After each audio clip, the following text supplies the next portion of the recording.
সুদ হার অপরিবর্তিত রেখে কাল দ্বিতীয়ার্ধের মুদ্রানীতি ঘোষণা। সংকোচনমূলক নীতি থেকে সরছে না কেন্দ্রীয় ব্যাংক।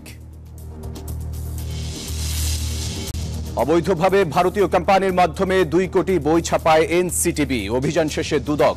বাংলাদেশ ব্যাংকে অভিযুক্ত 25 জনের লকার খুঁজে পায়নি সংস্থাটি।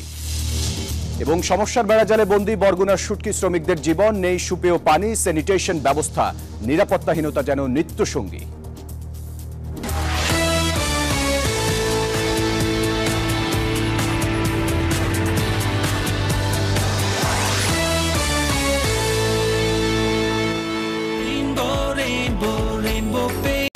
Rainbow Paints, the color of joy.